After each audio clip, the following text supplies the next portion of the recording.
Sabe, os sonhos, desde sempre, eles foram vistos como canais, né? Uma forma de receber revelações, alertas espirituais. Às vezes, eles nos mostram verdades que a nossa mente, no dia a dia, acaba ignorando. E nesta nossa análise de hoje, vamos mergulhar num sonho bem específico e descobrir os ecos profundos que ele tem nas escrituras. Bom, tudo começa com uma visão bem inquietante. Um sonho muito claro. Casas de oração fechando suas portas. E era definitivo. Como a imagem aqui sugere, quem já estava dentro ficava. Agora, para quem estava do lado de fora, a chance tinha simplesmente acabado. Era um cenário, assim, de finalidade total.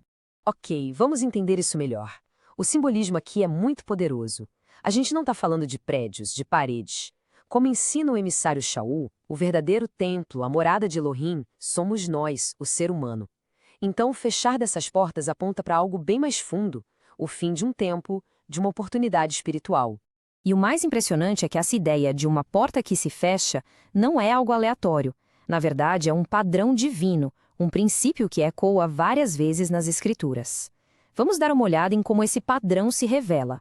A gente vai explorar 3 histórias bíblicas que são fundamentais para ilustrar esse padrão: a Arca de Noé, o sonho que alertou Yosef e, claro, a parábola das 10 virgens. Cada uma delas vai adicionar uma nova camada para nossa compreensão. Começando lá com o Noach. Por muitos e muitos anos, houve um aviso claro sobre o juízo que estava vindo. Um tempo enorme foi dado para que as pessoas pudessem ouvir e agir. Não foi nada de repente, sabe? Existia uma janela de oportunidade aberta para todo mundo. E aí chega este momento, o ponto final. Depois que Noa e a família dele entraram na arca, as escrituras dizem algo de uma finalidade que chega a arrepiar. E Yahweh fechou a porta. Repara bem, a ação não foi de Noa, foi do próprio Criador.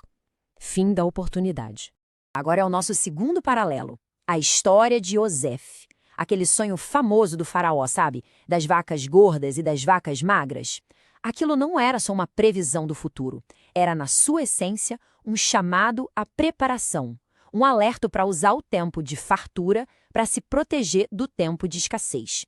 E esse slide aqui mostra isso de um jeito brilhante. Existiam 2 períodos bem distintos: o de abundância, que era um tempo de se preparar, e o de fome, que era o tempo de arcar com as consequências. A preparação só podia acontecer no primeiro período. Depois que a fome chegou, já era tarde demais para plantar qualquer coisa. E agora a gente chega na parábola, que talvez seja a ligação mais direta com aquele sonho inicial, a das 10 virgens. A história é uma lição clara sobre estar vigilante. 5 estavam prontas e 5 simplesmente não estavam. A chegada do noivo foi o momento que separou quem foi prudente de quem foi negligente. E assim como na história de Noé, a gente encontra a mesmíssima frase solene e definitiva: e a porta foi fechada.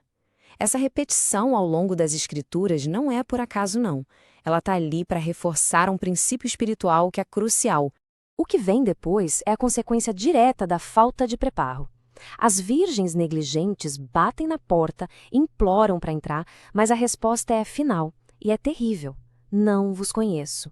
A porta fechada aqui simboliza uma chance perdida para sempre. Certo, a gente viu o padrão em histórias bem antigas, mas a grande pergunta que fica é: o que tudo isso significa para nós, hoje em dia? Como é que esse princípio se aplica ao nosso tempo? É exatamente aqui que a nossa análise vira um alerta para os dias de hoje. A ideia de uma fome de ouvir a palavra não é algo novo, mas talvez nunca tenha sido tão relevante quanto agora. Olha só, o profeta Amós falou sobre isso séculos atrás. Ele previu que viria um tempo de fome, mas não de pão. Uma fome de ouvir as palavras de Yahweh. Um tempo em que a orientação divina ficaria escassa, mesmo que as pessoas corressem atrás dela. Isso nos joga direto num paradoxo espiritual incrível dos nossos dias. A gente tem templos lotados, sermões para todo lado, acesso instantâneo a todo tipo de informação religiosa, mas ao mesmo tempo, parece que a busca pela presença genuína de Yahvé é cada vez menor. É uma abundância de meios com uma escassez de profundidade.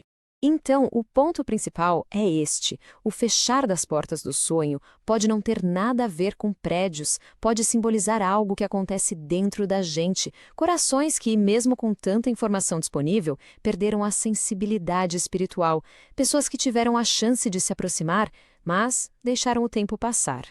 Mas calma, essa análise não é para terminar num tom sombrio, não. Pelo contrário, ela nos leva a um chamado à vigilância que, no fundo, é uma mensagem de esperança. Vamos só recapitular rapidinho o padrão que a gente viu se repetir. Primeiro, sempre tem o chamado. Depois, um tempo de preparação é dado. E no final, chega o momento em que a porta se fecha. Reconhecer esse padrão já é o primeiro passo para se manter vigilante. E é por isso que a mensagem final de um sonho como esse não é para gerar medo. É para ser um convite, um chamado urgente para a gente despertar, para ter vigilância espiritual, para que a gente aproveite o tempo que ainda tem. E aqui está a melhor notícia, a essência da esperança. A porta ainda está aberta. Sabe o que isso significa? Que a oportunidade ainda existe. Ainda tem tempo para arrependimento, para um retorno, para um alinhamento com a vontade do Criador.